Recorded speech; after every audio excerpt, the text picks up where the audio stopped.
औज़ुबिल्लाहि मिनश्शैतानिर्रजीम बिस्मिल्लाहिर्रहमानिर्रहीम।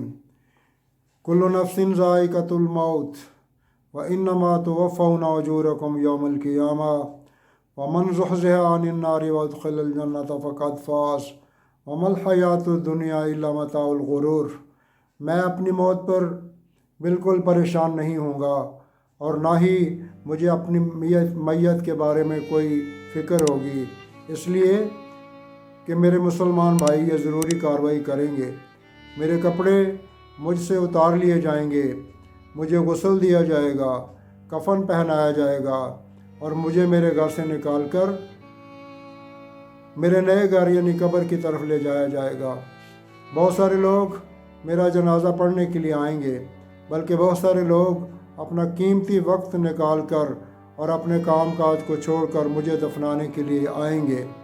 लेकिन उनमें से बहुत सारे लोग मेरी नसीहत पर अमल नहीं करेंगे, बल्कि कभी भी नहीं करेंगे। मेरी चीज़ें मुझसे ले ली जाएंगी, मेरी चाबियाँ, मेरा बटवा, मेरा ब्रीफ केस, मेरे जूते और लिबास, सब कुछ मुझसे अलग कर दिया जाएगा। अगर मेरे वारसों ने मुनासिब समझा तो इन चीज़ों को सदका करके मुझे भेज देंगे ताकि मुझे आखिरत में इनका फ़ायदा मिलता रहे। ये बात अच्छी तरह नोट कर लेनी चाहिए कि दुनिया मुझ पर बिल्कुल गमज़दा नहीं होगी और ना ही दुनिया के निज़ाम मेरे बगैर रुकेगा। इक़्तिसादी सरगर्मियाँ उसी तरह रवां दवां रहेंगी। मेरी नौकरी पर किसी दूसरे आदमी को मुतय्यन कर दिया जाएगा।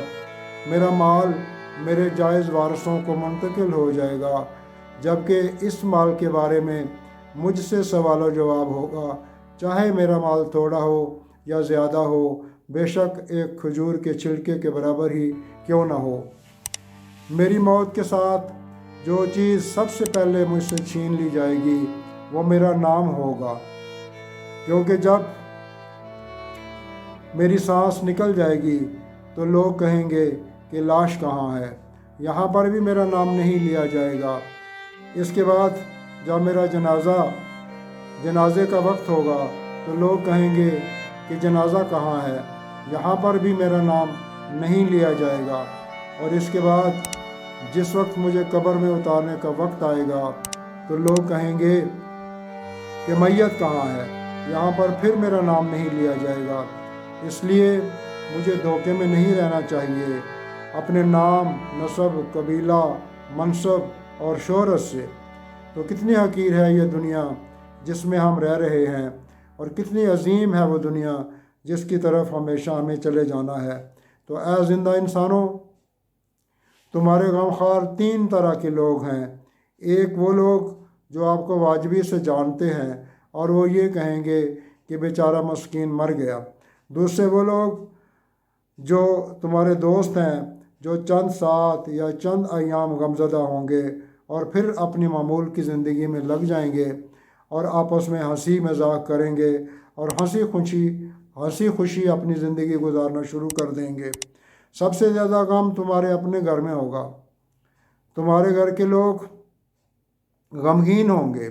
एक हफ़्ता, 2 हफ्ते, 1 महीना या 2 महीने या ज़्यादा से ज़्यादा 1 साल, फिर इसके बाद आपको याददाश्तों के रिकॉर्ड रूम में महफूज कर देंगे। तो लोगों के दरमियान तुम्हारा किस्सा मुकम्मल हो गया और अब हकीकी किस्सा शुरू हो गया, और वो ये कि तुम्हारा माल, जमाल, औलाद, आलीशान घर और तुम्हारी बीवियां सब तुमसे अलग हो गईं और अब तुम्हारे पास सिर्फ तुम्हारे अमाल रह गए और यहाँ से हकीकी ज़िंदगी शुरू हो गई। लेकिन सवाल ये है कि हमने इस हकीकी ज़िंदगी के लिए क्या तैयारी कर रखी है।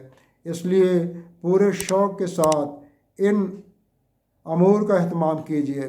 फ़राइज़ का अहतमाम, नवाफ़ल की कसरत, खुफिया सदक़े की अदायगी, नेक अमाल, रात के पिछले पहर अल्लाह के सामने खड़े होकर आजिज़ी करना ताकि तुम नजात पा सको। अगर तुमने अपनी ज़िंदगी में लोगों को इन अमूर की याद दहानी करा दी होगी तो क़यामत के दिन मीज़ान हसनात में इनका बहुत भारी बदला आपको मिलेगा। मरने के बाद इंसान ये तमन्ना करेगा کہ کاش اس کی زندگی کچھ اور لمبی ہو جائے تو وہ اللہ کی راہ میں کچھ اور صدقہ کر لے، اس لیے کہ اس نے قیامت کے دن صدقے کا عظیم اجر و ثواب دیکھا۔ تو اے لوگو، زیادہ سے زیادہ صدقہ کرو، اور سب سے بہتر صدقہ اس وقت یہ ہے کہ تھوڑا سا وقت نکال کر ان باتوں کو آگے سب لوگوں تک بھیج دو، تاکہ وہ بھی ان باتوں پر عمل کر کے اپنی زندگی کو بامقصد بنا سکیں۔ اللہ تعالیٰ ہمیں اپنی زندگیوں کو بامقصد کاموں میں لگانے کی توفیق عطا فرمائے۔ آمین ثم آمین یا رب العالمین۔